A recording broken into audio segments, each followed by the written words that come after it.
Hi everybody, today I'm going to be redoing my list of my least favorite to favorite Iron Maiden albums that I did about a year and a half ago. I got a lot of negative feedback on that list, and since I made that video, my opinion has changed quite a bit. So I'm going to be redoing my list and explaining why I think certain albums are better than others. So I'm going to be starting off at number 16 with Virtual 11, which is still my least favorite of all the Iron Maiden albums. I just think Blaze Bayley was kind of sounding tired by this point. I never really liked his voice in Iron Maiden, but you can really hear it in Virtual 11 that he didn't want to be there, and it sounds lazy. The vocal parts sound really lazy. The songs themselves aren't that good in this album, and I just don't think there was anything memorable from this album, and that's why I think it's the worst Iron Maiden album. At number 15 is 2010's The Final Frontier. I hear a lot of people praise this album as a return to form, but I think it's just one of the worst albums they put out. It sounds like a lot of 2000s Iron Maiden. It just sounds repetitive and bland, and it sounds like they're trying to recreate what they did in the 80s, but most of their albums can't recreate what they did in the 80s. So, other than Final Frontier, a lot of the albums that they released in the 2000s are better than Final Frontier, but not by much. So, at number 14 is Dance of Death. So, Dance of Death, released in 2003, is probably a little bit better than Final Frontier. Not by much, but it's just one of their most forgettable albums. There's no real songs that capture people's thoughts and capture people's emotions like a lot of their earlier material. You just don't hear people talk about Dance of Death that much. I revisited it recently, and it just keeps getting worse every time I listen to it. So who knows where Dance of Death will be if I ever remake this list again. At number 13 is Fear of the Dark. Fear of the Dark is by far the worst of the original Bruce albums in Iron Maiden. I just think that Bruce, he sounded horrible, which is another complaint I have with No Prayer for the Dying, but he sounded horrible by this point, and the only thing that makes this worse than No Prayer for the Dying is that the songs are pretty bad as well. I mean, the thing that saves No Prayer for the Dying is that even though Bruce's voice is bad, it fits the songs, and the songs are pretty good. In this one, his voice doesn't really fit the songs, and the songs are just bad. The only songs that I overwhelmingly love from this album are Be Quick and Be Dead and Fear of the Dark. Other than that, there are some songs I like, but nothing is quite as good as the stuff that came before it. At number 12 is their new album, Book of Souls, from last year. I think people expected a lot more. I've heard a lot of people say that this is a really good album. I think it's okay. It's nothing spectacular. It's the best album they've done in 10 years, but they've only released one album in 10 years other than Book of Souls. There's some really good songs in it, like If Eternity Should Fail on the title track, and then there's some other songs that are okay. My major problem with this album is that a lot of the songs are way too long, and they use a lot of repetitive material, which is Iron Maiden is known for repetitive material, but this just crosses a line of being too repetitive, and just becomes unlikable. At number 11 is The X Factor from 1995. This is probably one of the most changed opinions on my list since last year. I went back and revisited this one several times, and I think it's gotten a lot better to my ears since I've been listening to it again. I just think Blaze Bayley still sounded kind of fresh on this album, and the songwriting is better. Lord of the Flies is one of my favorite post-80s Maiden songs. I don't have too much to say about X Factor, but I like it a lot more than I used to. At number 10 would be Brave New World. Their first album back with the original lineup in the 2000s. I think this is an amazing album. This is where we cross into albums that are really, really good. Brave New World is the second best album they've done in the 2000s. I just think the songwriting core of the band was back together. It wasn't just Steve Harris writing songs. Um, the Bruce's voice sounds so much better than it did even back to the 80s. This is probably the best Bruce's voice has ever sounded on a Maiden album. And the band sounds so reinvigorated with the reintroduction of Adrian Smith and Bruce Dickinson into the band that they produced such an amazing album. At number 9 would be Seventh Son from 1988. I love this album.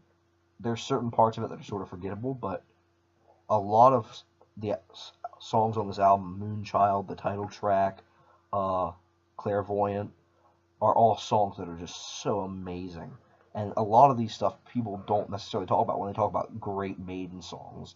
Like the title track to Seventh Son, people don't necessarily always mention, but I just think it is an amazing song. At number 8 would be A Matter of Life and Death. This is the best album Maiden has done since the 1990s. I just think that this album just felt so fresh. It felt so different from all their other 2000s albums, where all their other albums in the 2000s looked to completely copy what they did in the 80s.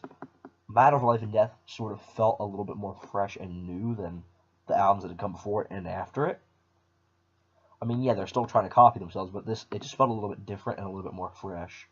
A lot of the songs on there just feel like classic Maiden, but also feel like it went somewhere else than just plodding along. So I think it is their best album since 1990, and that's saying a lot. A lot of people wouldn't put that album this far up the list. I mean, I've seen a lot of people praise this album, but not as much as I love it. At number 7, no, that was number 7. No, that wasn't. No, at number 7 would be Power Slave. So, Power Slave would probably be my least favorite of the original 5. It goes back and forth between this and Number of the Beast. Spoiler alert. I really do think Power Slave is an amazing album. There's some of it that I could take or leave. Like, a lot of the stuff on the second side of the album is a little bit iffy, but so many Maiden classics are off this album. Aces High, 2 Minutes to Midnight, Lost for Words. There's just so many great Maiden classics off of Power Slave that people tend to overlook some of the lesser tracks that aren't quite as good as the classics, but are still pretty good. At number 6 would be Number of the Beast. So Number of the Beast, it's everybody's perfect Maiden album, and I think it represents a lot of what early Maiden did. Is the first Bruce Dickinson album, and I think it is Bruce Dickinson's 4th best album with the band. I'm not a fan of some of the lesser known songs of the album, like Ganglands and Invaders. They just seem a step below all the other classics of this album. I would have much rather had Total Eclipse on this album than either Ganglands or Invaders. They both seem sort of boring. At number 5, so we're into my top 5 now. At number 5 would be Somewhere in Time. After 5 albums of roughly doing pretty much the same thing, I think Maiden really took it a step farther with the beginning to introduce keyboards and synths into the band. And I think that really did reinvigorate the band. I understand that Bruce Dickinson's not a fan of this album because he didn't contribute any credits to this album. But I think his singing is still pretty good on this album, and I think that the introduction of the synths brought new life to the band. At number 4, a very controversial pick, would be No Prayer for the Dying. I know this is a lot of people's worst Maiden album ever. I think the songs are so good. It's a lot more political than Maiden ever got before or since, and they knew that Bruce didn't have the voice that he used to, and they changed their playing style to match that grittier feel to Bruce's voice. So his voice fit the songs very well, which is one of my complaints with Fear of the Dark, is that they just went back to their normal style of playing, and Bruce's voice sounded out of the ballpark on that album because he was singing it in one way and the band was playing the songs in another way. In this album, they both came together and played and sang in the same way, and it fit, and it made the songs that much better. The songs, while not necessarily the most memorable Maiden songs, they are very, very lyrical. They are very, very political, which is something that Maiden really doesn't ever do except for this album. And I just think it's such an amazing album that nobody ever talks about. At number 3 would be Killers, my third favorite Iron Maiden album, which isn't giving it the credit it deserves. If I could put 3 albums in a tie, they would all be there because they are all the last 3 albums on my list, 10 out of 10. They are all perfect, but I had to put them in an order. So number 3 is Killers. I would include the bonus tracks that weren't necessarily in all pressings, but just there are so many great songs. This is the last of the Paul Di'Anno albums. Paul Di'Anno still sounded fresh on this album.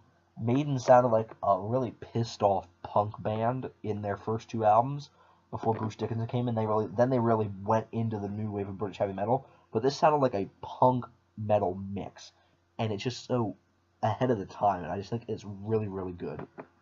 At number 2 would be Peace of Mind, which is my favorite Bruce Dickinson album, which now everyone knows what my number 1 is, but Peace of Mind is my favorite Bruce Dickinson album.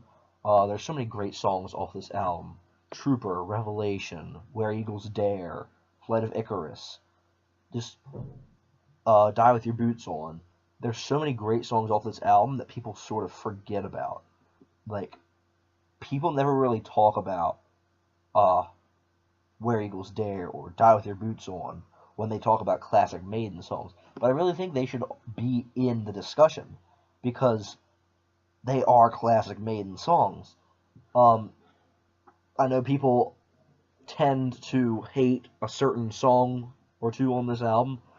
I don't really mind them. I think they are still great songs. I think every song on the top 3 albums on my list, every song is amazing. But yeah, Peace of Mind is my favorite Bruce Dickinson album, which leaves my number 1 to be the first Iron Maiden album with Paul Di'Anno.